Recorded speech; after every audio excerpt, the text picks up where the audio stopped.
Good morning, friends. Today I'm going to show you my workout in more detail. You've been asking for this, how my morning begins. So you've probably noticed that my videos haven't been coming out as often as before. The thing is, I've been feeling sad since Ivan and I celebrated Valentine's Day. A hater wrote that the best gift for her would be a one-way ticket to Moscow. And you know what I want to tell you? That hater is right. I miss home so much. I really want to be with my family, my friends, and back in my own country. I feel terrible. I can't think about anything else or film positive videos for you right now because I'm just having these bouts of nostalgia. Every single day I talk to my family, and every day I really do speak with my friends. I'm just very sad. They support me, but still, I just want to be at home. I'm tired of the heat. I want the snow. I want the cold. Because that's my natural habitat among Russian-speaking people. I'm already tired of hearing English everywhere. I want to hear my native tongue. I'm tired of this. I'm tired of hypocritical smiles. Because everyone here is just like this, smiling, but at the same time, no one is actually friends. I just want to step off the plane and be met by the grumpy faces of Russian border guards, so that I can also take off this mask of a smiling woman and turn on my real Slavic face. I'm sick of the hypocrisy, so there it is. I just want to go home, I want to rest a bit, I want good tasty food, I want warmth and care from my loved ones. Sorry for that tangent, let's get down to business. Hairs up and let's go to the workout. Look, this is an MFR roller. It shouldn't be sharp, they come in different types. Yours shouldn't be too hard, it should be medium density. Take a look. Like this, if I apply pressure, they compress. Don't get one that's too hard or too soft.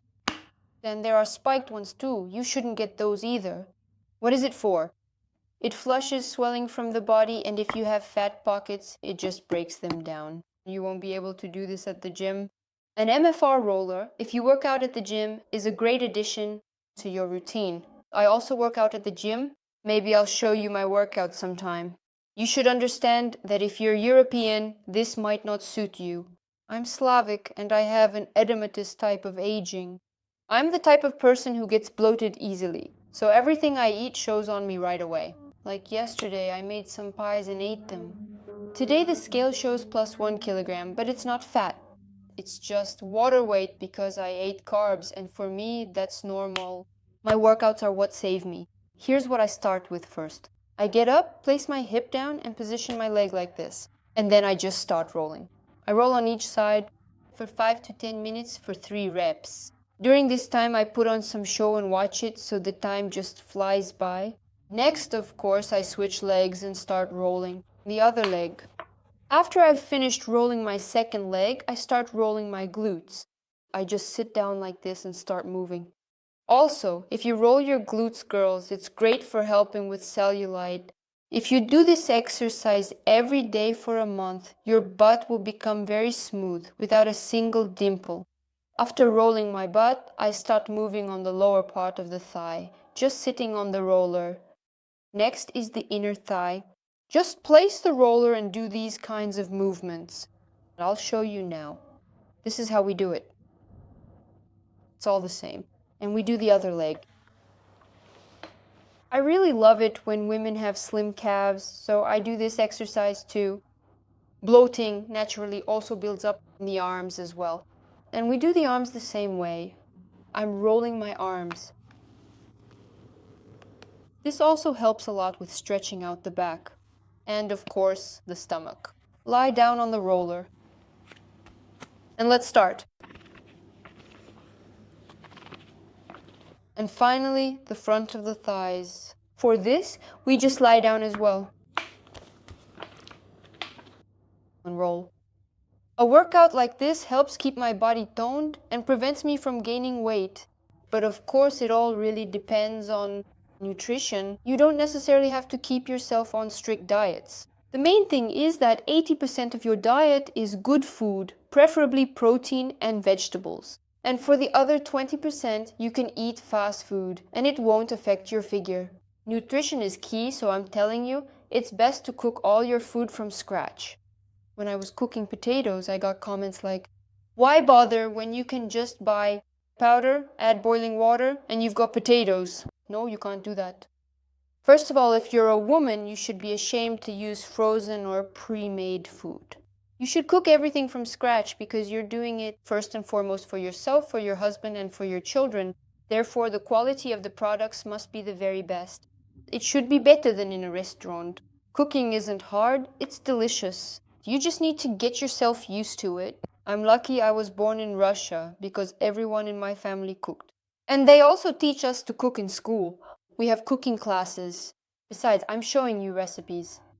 And today, at the end of the video, I'll show you how I made potato pies because it's Maslenitsa now. So go ahead and make them.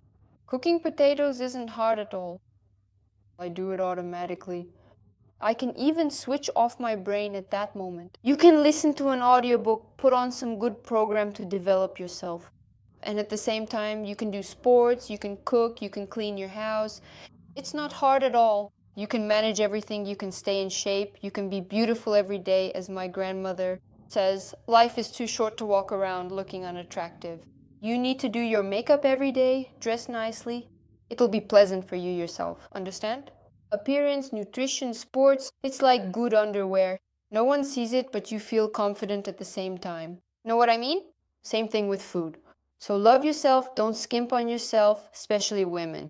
You must love yourself first, and only then a man. And a man should love you first and foremost. Even and I both love me. I'm the most loved in our family. I was also the most loved in my own family. I was the main child, despite the fact that there are other children.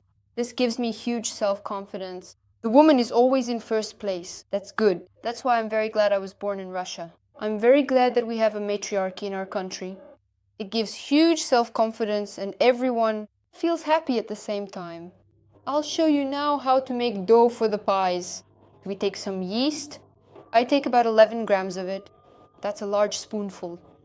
Next, you need to take sugar.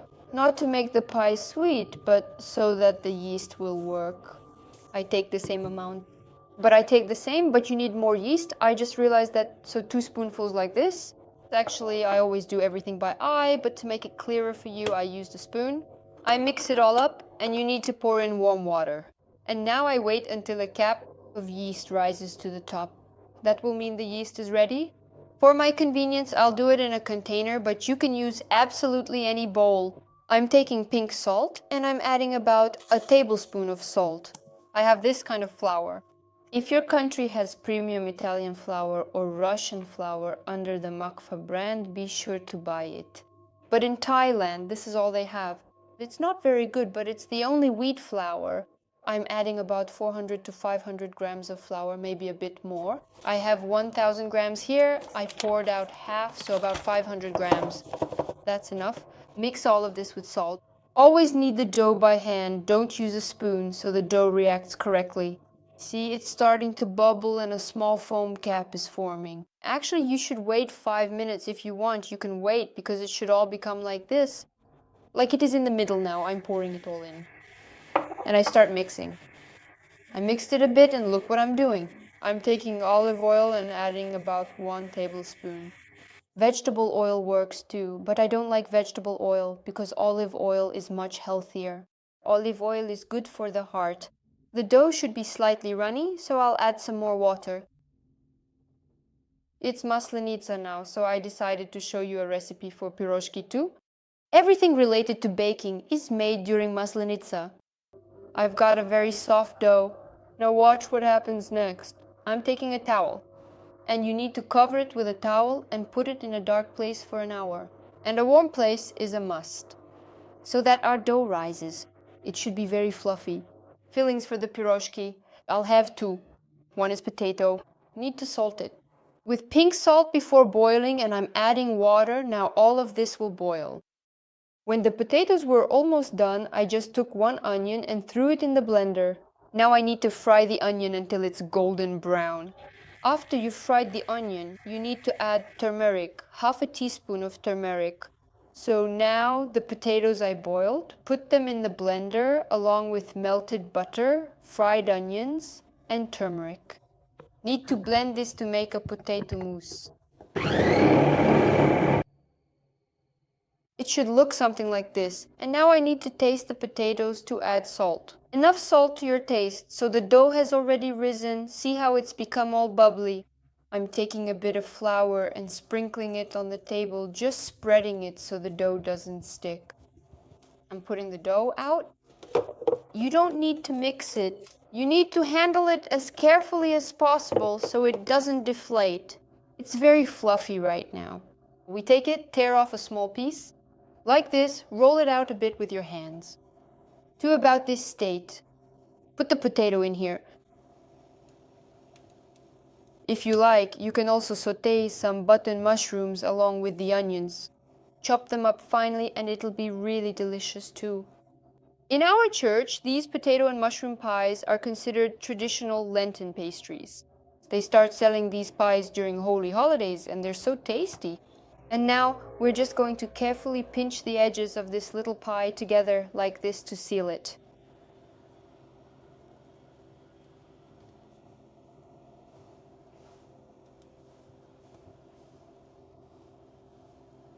There, all pinched shut. They sell these kinds of pies in Russian churches. You can make these pies absolutely any size that you happen to like. I usually make them a medium size. Try not to make the dough layer too thick. The dough should be thin and there should be plenty of filling inside.